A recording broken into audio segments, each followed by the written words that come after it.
Hello everyone, welcome back to my channel. I hope so आप सभी लोग बहुत अच्छे होंगे। तो जैसे कि यहाँ पे आप हेडिंग से देख सकते हो, यहाँ पे मैं स्टार्ट करने जा रही हूँ रीजनिंग का पोर्शन।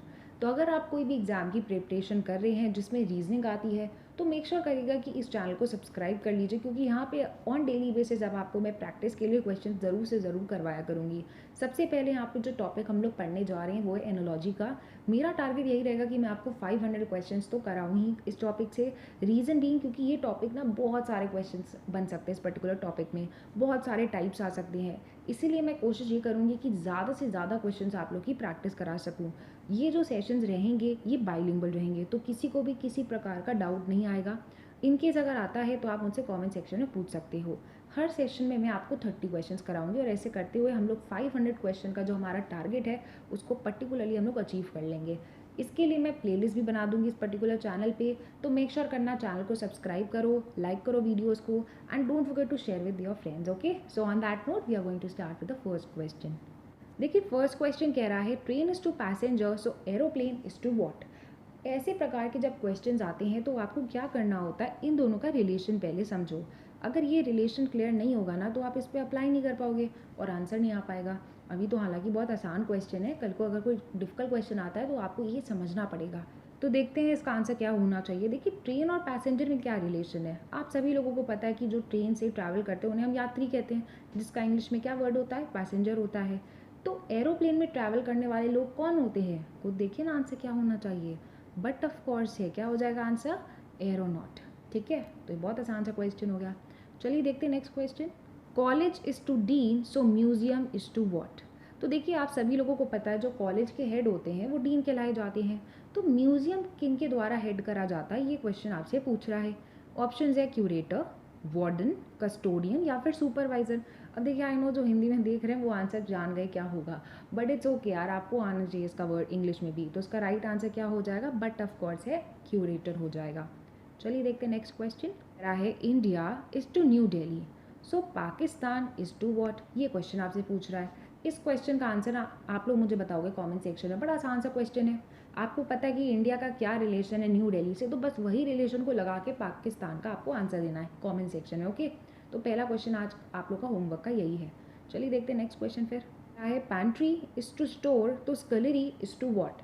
अब जिनको नहीं पता है कि पैंट्री का क्या मतलब है, तो देखिए गाइस, जैसे मान लीजिए आज आपको भूख लग रही है तो क्या आप बाजार जाओगे लेने के लिए चावल को या आटा खरीद के लाओगे जितना खाना है, नहीं। हम स्टॉक में रखते हैं अपने घर में सामान को, जैसे दाल हो गई, चावल हो गए, आटा हो गया, बिस्किट्स हो गई, हम स्टॉक में रखते हैं। तो ये सारी जो चीज़ें जो हम स्टॉक में रखते हैं ना अपने घर में, उसको पैंट्री कहा जाता है। तो जहाँ पे स्टोर करके रखा जाता है उस पोर्शन को इंग्लिश में पैंट्री कहते हैं। तो ये बताओ स्कलरी क्या होता है। अब हिंदी में तो देखने में समझ आ रहा है कि क्या है, लेकिन फिर भी आपको ये टर्म आना चाहिए, ठीक है। तो बट ऑफ कोर्स स्कलरी एक ऐसी जगह होती है जहाँ पे आप बर्तन धोते हो, बस। और बर्तन की इंग्लिश क्या होती है, यूटेंसिल्स होती है। आई होप सो यहाँ तक सारे क्वेश्चन आपको समझ आ रहे हैं। Let's see the next question. Carpenter is to saw तो टेलर इज टू। तो यहाँ पे कारपेंटर इज टू सॉ में क्या है, यानी कि आपको बताया जा रहा है जो कारपेंटर है वो किसका प्रयोग करता है, किस टूल का इस्तेमाल करता है, आरी का इस्तेमाल करता है। तो टेलर उस तरह से किस चीज़ का इस्तेमाल करता होगा, बट ऑफ कोर्स यार सुई का इस्तेमाल करता होगा। भाई सुई के बगैर ना वो कपड़े को जोड़ सकता है ना कुछ बना सकता है। माना कि मेजरमेंट की रिक्वायरमेंट है, सिलाई करेगा कपड़े की, बट ज़रूरत किस चीज़ की है, बट ऑफ कोर्स है किसकी, हाँ जी, सुई की हो जाएगी। तो इस तरीके से आपको सोच के आंसर्स करने हैं, ठीक है। नेक्स्ट क्वेश्चन कह रहा है antiseptic is to germs so antidote is to what. तो देखिए, एंटीसेप्टिक जो होता है वो किस लिए इस्तेमाल करा जाता है, जर्म्स ना हो जाए इसलिए एंटीसेप्टिक क्रीम लगवाई जाती है। आप सभी लोगों को पता है इस बारे में। तो एंटीडॉट किस लिए दिया जाता है, ऑप्शन है एलर्जी के लिए, पॉइजन के लिए, घाव या फिर वूंड के लिए, या फिर इन्फेक्शन के लिए। याद रखना एंटीडॉट जो होता है ना वो पॉइजन के लिए दिया जाता है, ठीक है। चलिए भाई देखते हैं next question. Lion is to deer so mongoose यानी नेवला इज टू वॉट। ये क्वेश्चन आपसे पूछ रहा है। तो भाई देखो, यहाँ पे बोला जा रहा है जो लायन है और डियर क्या रिलेशन हो सकता है। ऑब्वियसली बात है, लायन किसको खाता है, डियर को खाता है। तो ये बताओ जो मोंगूज है यानी नेवला है वो किसको खाएगा। तो ऑप्शन आपके सामने है rat, snake, lizard, squirrel. But of course right answer का क्या हो जाएगा, स्नेक हो जाएगा। Let's see the eighth question which says moth यानी जो पतंगा होता है इस टू इंसेक्ट, वो इंसेक्ट की कैटेगरी में आता है। तो चूहा किसकी कैटेगरी में आएगा, ये आपसे प्रश्न पूछ रहा है। इसका आंसर आप लोग मुझे बताओगे कमेंट सेक्शन में। ऑप्शन देख लो क्या है, कैट है, मोल है, रॉडेंट है या रैट है? आई नो काफ़ी लोग इसमें कंफ्यूज होने वाले हो, इसलिए मैं ऐसा क्वेश्चन पूछ रही हूँ। अगर आपको डाउट आता है ना तो मुझे कमेंट सेक्शन में पहले लिख देना, सो दैट नेक्स्ट वीडियो जो आएगी ना पहले मैं डाउट ले लूँगी, उसके बाद मैं 30 क्वेश्चन को कवर कर लूँगी, ठीक है। इसका आंसर लेकिन मुझे चाहिए, हाँ 2 क्वेश्चन दे दिए आपको अभी तक से। Let's see the 9th question. Plant is to tree so girl is to what? तो जो पौधा होता है ना वो किस में बदल जाता है? पेड़ में। तो गर्ल किस में हो जाएगा? ऑब्वियस है, वुमन, यानी कि थर्ड ऑप्शन राइट हो जाएगा। इसमें कोई रिलेशन आपको नहीं बताना था, ठीक है। Clock is to time so thermometer is to what? आप सभी लोगों को पता है जो घड़ी है वो हमें समय बताती है, तो थर्मामीटर का जो काम है वो किस चीज़ के लिए होता है? पहला हीट देखने के लिए, सेकेंड है रेडिएशन देखने के लिए, एनर्जी देखने के लिए, या फिर टेम्परेचर। या आप सभी लोगों को पता है इसका राइट आंसर क्या हो जाएगा? टेम्परेचर हो जाएगा। आई होप सो यहाँ पे जितने भी हम लोग क्वेश्चंस कर रहे हैं आप सभी लोगों को समझ आ रहे हैं अच्छे से। नहीं आ रहे होंगे, जो भी डाउट होता है ना मुझे कमेंट सेक्शन में ज़रूर बताइएगा। कह रहा है मुस्लिम्स इज़ टू मॉस्क, तो सिख इज़ टू वॉट? तो देखिए आप सभी लोगों को पता है जो मुस्लिम होते हैं वो मस्जिद जाते हैं, तो जो सिख होते हैं वो कहाँ जाएंगे? इसका राइट आंसर क्या हो जाएगा? Gurdwara. Let's see the 12th question. Paw is to cat. Paw मतलब जो पैर होते हैं ना उसे कहा जाता है, फुट को कहा जाता है। तो जो फुट होता है ना कैट का उसको हम पॉ कहते हैं। तो ये बताओ हूफ किसका फुट होगा? हॉर्स का, लायन का, लैम्ब का, या फिर एलिफेंट का? सोचिए गाइस इसका क्या आंसर होना चाहिए? बट ऑफ कोर्स है, हाँ जी, हॉर्स का होता है। जिसको आता था ना वेरी गुड, जिसको नहीं आता इट्स ओके, आज आपको कोई नई चीज़ पता चली यहाँ पे, that's really good. Next question देखते हैं। Traveller is to journey so sailor is to what? देखिए जो ट्रैवलर होता है ना, यानी जो यात्री होता है वो किस पे जाता है? यात्रा करने जाता है। तो अगर कोई सेलर होता है वो किस चीज़ पे जाएगा? ये क्वेश्चन आपका इस प्रकार से पूछ रहा है आपसे। ऑप्शन देख लेते हैं, वाटर, शिप, वॉयज, या फिर क्रू। बट ऑफ कोर्स है, सामने सामने दिख रहा है, इसका आंसर क्या हो जाएगा? वॉयज हो जाएगा। आई नो हिंदी वाले पढ़ने में ना काफ़ी आसान लग रहे हैं, बट येस आपको ये सारे इंग्लिश के टर्म्स भी आने चाहिए इसके। नेक्स्ट क्वेश्चन कह रहा है आई इज़ टू मायोपिया तो टीथ इज़ टू वॉट? देखिए जो आंखों की प्रॉब्लम होती है ना उसे हम मायोपिया कहते हैं। ये एक ऐसी प्रॉब्लम होती है जिसमें ना हमें पास की चीज़ें तो साफ दिखती हैं लेकिन दूर की चीज़ें हमें बहुत धुंधली दिखती हैं। तो एक बात बताओ, अगर ये प्रॉब्लम होती है आइज़ की तो टीथ की प्रॉब्लम क्या होगी इन चारों ऑप्शन में से? बस इतना सा क्वेश्चन है। पहला ऑप्शन कह रहा है पाइडिया, दूसरा ऑप्शन कह रहा है कैटरैक्ट, तीसरा कह रहा है ट्रैकोमा या फिर एक्जिमा। सोचिए इसका राइट आंसर क्या होगा? बट ऑफ कोर्स है, इसका आंसर हो जाएगा पाइडिया। जो गम में प्रॉब्लम होती है ना उसको ही हम पाइडिया कहते हैं। नेक्स्ट क्वेश्चन देखते हैं क्या कह रहा है। Tractor is to trailer so horse is to what? देखिए जो ट्रैक्टर होता है ना वो किस चीज़ को लेके जाता है? ट्रेलर को कैरी करता है। तो हॉर्स किस चीज़ को कैरी करेगा? बस इतना सा क्वेश्चन है। देख लीजिए, स्टेबल, कार्ट, सैडल या इंजन। बट ऑफ कोर्स यार कार्ट हो जाएगा, और हॉर्स जहाँ रहता है ना उसको हम स्टेबल कहते हैं। ध्यान रखना इन सारी चीज़ों को। सीधा 16th question, which says ornithologist is to birds. Anthropologist is to what? यानी जो बर्ड्स के ऊपर स्टडी करते हैं ना उन्हें हम ऑर्निथोलॉजिस्ट कहते हैं। लॉजी मतलब होता है स्टडी करना। तो इसी प्रकार से बताओ एंथ्रोपोलॉजिस्ट किसके ऊपर स्टडी करते होंगे? ऑप्शन है आपके सामने, प्लांट्स, एनिमल्स, मैनकाइंड या फिर इन्वायरमेंट। ध्यान रखना इसका राइट आंसर हो जाएगा मैनकाइंड। अच्छा ये क्वेश्चन ना आपसे इंग्लिश में भी पूछा जा सकता है वन वर्ड सब्स्टिट्यूशन के फॉर्म में। तो यहाँ पे आप रीजनिंग तो कर रहे हो, साथ ही साथ इंग्लिश भी कहीं ना कहीं आपको हेल्प कर रही है। Let's see the next question. Mother is to child so cloud is to what? तो बट ऑफ कोर्स यार मदर जो है चाइल्ड को बर्थ देती है, तो जो क्लाउड है उस प्रकार से किस चीज़ को फॉर्म करेगा? ये क्वेश्चन आपसे कह रहा है। तो ऑप्शन है weather, rain, thunder, water. Of course यार क्या हो जाएगा इसका आंसर? रेन हो जाएगा। क्वेश्चन देखते हैं क्या कह रहा है। हीट इज टू कन्वेक्शन तो स्पेस इज टू वॉट? इसका आंसर ना मुझे आप लोग बताओ कमेंट सेक्शन। बड़ा अच्छा क्वेश्चन है ये। अगर जिसको आंसर आता है ना मुझे कमेंट सेक्शन में ज़रूर बताना, नहीं आता तो नेक्स्ट वाली वीडियो में आई मेक श्योर कि यहीं से शुरुआत करी जाए। ओके, क्वेश्चन देख लो, इसके ऑप्शन देख लो और मुझे इसका आंसर ज़रूर से ज़रूर बताओगे आप लोग। 19th क्वेश्चन कह रहा है ऑक्सीजन इज टू बर्न तो carbon dioxide is to what? देखिए भाई जो आपका ऑक्सीजन होता है ना वो हेल्प करता है आग को लगाने में, है ना, बर्न करने में। तो ये तो रोल हमें समझ आ गया। तो कार्बन डाइऑक्साइड का क्या काम होगा? आइसोलेट करना, झाग लाना, बुझाना या फिर एकदम एक्सप्लोड करना? इसका राइट आंसर क्या हो जाएगा? थर्ड ऑप्शन हो जाएगा। ठीक है, एक्सटिंग्विश कर देता है, बुझा देता है आग को।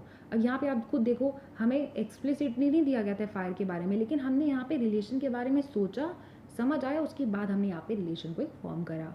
इस प्रकार से आपको सोच रखनी पड़ेगी, तभी इन सारे क्वेश्चंस को आप आसानी से आंसर कर ले जाओगे। ओके, क्वेश्चन है मैथमेटिक्स इज टू लॉजिक तो साइंस इज टू वॉट? भाई मैथ्स का कोई भी टॉपिक उठा के देख लो, सब कुछ लॉजिक है उसमें। तो साइंस में क्या है भाई, फैक्ट्स है, साइंटिस्ट है, एक्सपेरिमेंट है या फिर लेबोरेटरी है। तो ऑब्वियस ही बात है यार, science is all about facts, right. इसका आंसर क्या हो जाएगा, ए ऑप्शन हो जाएगा। 21 क्वेश्चन कह रहा है matricide is to mother, so homicide is to what. तो यहाँ पे देखिए भाई, मैट्रीसाइड क्या होता है, किलिंग ऑफ मदर। तो होमिसाइड क्या हो जाएगा, killing of human, killing of child, killing of father, killing of ape. Right answer क्या हो जाएगा, बट ऑफ कोर्स है ह्यूमन हो जाएगा। ओके, अब ये सारे जो क्वेश्चन है ना, वन वर्ड में आ सकते हैं, तो मेक श्योर करना कि जो यहाँ पे आप पढ़ रहे हो उसको इंग्लिश में भी थोड़ा बहुत पढ़ लिया करें। Let's see the 22nd question which says pigeon is to peace, तो white flag is to what. तो देखिए, जो पिजन होता है ना, वो किस चीज़ का सिंबल होता है, शांति का प्रतीक होता है ना। तो उसी प्रकार से वाइट फ्लैग किस चीज़ को रिप्रेजेंट करता है, फ्रेंडशिप को, विक्ट्री को, सरेंडर करना या फिर वॉर को। But of course right answer हो जाएगा सरेंडर करना। जिनको नहीं पता था तो आज आप लोग को ये चीज़ पता चल गई, इंपॉर्टेंट है इसलिए मैंने करवाई आपको यहाँ पे। 23rd question which says enough is to sufficiency, तो एक्सेस इज टू वॉट। भाई इनफ मतलब होता है बहुत, सफिशिएंट यानी पर्याप्त होना, तो एक्सेस मतलब क्या हो जाएगा, बहुत अधिक। तो इसका ऑब्वियस ही बात है सिनोनिम हमें बताना है, इसका राइट क्या हो जाएगा, यस सरप्लस। और हिंदी में तो देखने में राइट एकदम आंसर पता चल रहा है, बिल्कुल सही आंसर आप लोगों ने दिया। Let's see the 24th question dark is to fear, यानी अंधेरे में क्या होता है, हमें डर लगता है। तो ऑनेस्टी क्या चीज़ को रिप्रेजेंट करेगा, पर्सनालिटी को, पैसे को, दगाबाज होना या फिर ट्रस्ट को। तो याद रखना क्या कह रहा था, जहाँ अंधेरा होता है ना वहाँ ऑटोमेटिकली हमें डर लगने लगता है। तो यदि कोई इंसान जो है जिस पर आप विश्वास कर सकते हो तो उस पर क्या हो जाएगा, कोई इंसान अगर ईमानदार है तो हम उस पर क्या कर सकते हैं, विश्वास कर सकते हैं। हाँ जी, इसका राइट आंसर हो जाएगा ट्रस्ट। काफ़ी लोग बताए ये सोच रहे होंगे पर्सनैलिटी को दर्शाता है, ना ना, ये बिल्कुल नहीं कह रहा है। ये रिलेशन यहाँ पे कुछ और सजेस्ट कर रहा था ना, उसी के हिसाब से हम ऑनेस्टी का आंसर देना था। 5th question shark is to fish, lavender is to what. ये क्वेश्चन भी आप लोग मुझे कमेंट सेक्शन में बताओगे। तो अभी तक से मैंने आपको 4 क्वेश्चन दिए होमवर्क में, तो मुझे सारे आंसर्स चाहिए कमेंट सेक्शन में। एक बारी सारे ऑप्शंस को देख लो, उसके बाद जो है आंसर को बता देना मुझे कमेंट सेक्शन में, ठीक है। Let's see the 26th question butter is to milk, तो बुक इज टू वॉट। तो देखिए भाई, जो मिल्क है उसी से तो बटर बनता है। तो एक बात बताओ, एक किताब किससे बनेगी, ऑथर से, प्रिंटिंग से, चैप्टर से या पेपर से। खुद सोचिए किताब किससे बनती है, बट ऑफ कोर्स हो गया यार, पेपर से बनेगी। अब देख लो कितना आसान है। यहाँ पे क्या हुआ, यहाँ पे सेकंड से फर्स्ट तक जाना था, इस तरीके से रिलेशन डिफाइन करना। बस आपको थोड़ी बहुत नॉलेज होनी चाहिए इन सब के लिए, तभी आप आंसर्स बहुत आसानी से कर ले जाओगे। 27th question car is to petrol, so television is to what. भाई खुद सोचो, कार चलाने के लिए हमें पेट्रोल चाहिए, तो टेलीविजन चलाने के लिए क्या चाहिए होगा, इलेक्ट्रिसिटी, ट्रांसमिशन, एंटरटेनमेंट या फिर एंटीना। जब तक लाइट नहीं आ रही होगी ना, टेलीविज़न चलने नहीं वाला है। तो इलेक्ट्रिसिटी इंपॉर्टेंट है, यही चाहिए टीवी को चलाने के लिए। एंटीना और इंटरटेनमेंट ये सब तो बात की बात हो गई। बत्ती नहीं आ रही होगी तब तो कहाँ से देख पाओगे, है ना। तो वो सेंस यहाँ पे लगाना था। Next question seismograph is to earthquake, तो टेसियोमीटर इज टू वॉट। तो देखिए, जो अर्थक्वेक होता है ना, उसकी इंटेंसिटी को जानने के लिए सीस्मोग्राफ का प्रयोग करा जाता है। तो अब मुझे ये बात बताओ, टेसियोमीटर किस लिए इस्तेमाल करा जाता है, वॉल्केनोज के लिए, रेजिस्टेंस के लिए, लैंडस्लाइड्स के लिए या फिर स्ट्रेन्स के लिए। बट ऑफ कोर्स है इसका राइट आंसर क्या हो जाएगा, स्ट्रेन्स हो जाएगा। सेकेंड लास्ट क्वेश्चन, क्वेश्चन कह रहा है Dum Dum is to Kolkata, so Palam is to what. अब आप खुद सोचो यहाँ पे किस चीज़ को क्वेश्चन आपसे पूछ रही है, आपका जीके का क्वेश्चन है एक तरीके से। अब दमदम जो है ये एयरपोर्ट है, कहाँ का, कोलकाता का। तो यहाँ तो हमें पता चल गया, तो ये पूछा जा रहा है पालम कहाँ का एयरपोर्ट है। तो आप सबको पता होना चाहिए पालम जो है एक एयरपोर्ट है दिल्ली का, ठीक है। ऐसे प्रकार के भी क्वेश्चन बनाए जा सकते हैं और आपके एग्जाम से पूछे जा सकते हैं। Okay, let's see the last question which says foresight is to anticipation, so insomnia is to what. Foresight क्या होता है, जब आप फ्यूचर को प्रिडिक्ट कर सको कि फ्यूचर में क्या होगा, इसी का सिनोनिम एंटिसिपेट करना होता है। तो आपसे पूछा जा रहा है इनसोम्निया का क्या मतलब होगा, ट्रीटमेंट, डिसीज, स्लीपलेसनेस या फिर अनरेस्ट होना। इनसोम्निया मतलब कि स्लीपलेसनेस होना, नींद ना आना, उसे कहा जाता है इनसोम्निया। तो ये क्वेश्चन ना वन वर्ड के फॉर्म में भी आ सकता है इंग्लिश में। तो आप देख सकते हो यहाँ पे जितने भी मैंने क्वेश्चन 30 कराए हैं, कुछ क्वेश्चन बहुत ही आसान थे, कुछ क्वेश्चन में थोड़ा सा सोचना पड़ रहा था, और वो अगर आपने सोच लिया तो आप आंसर दे ले जाओगे। तो ऐसे प्रकार के क्वेश्चंस आपके एग्जाम्स में आने के चांसेस रहते हैं। तो यहाँ पे आई होप सो आप लोग को सारे प्रकार के जो भी मैंने क्वेश्चंस कराए हैं अच्छे से समझ आए हैं। अगर आए हैं तो do like this session, subscribe करो चैनल को, कमेंट्स में बताओ जो होमवर्क दिया है, and don't forget to share with all your friends. Okay, that's all for this first lesson guys. Thank you, bye bye, stay safe.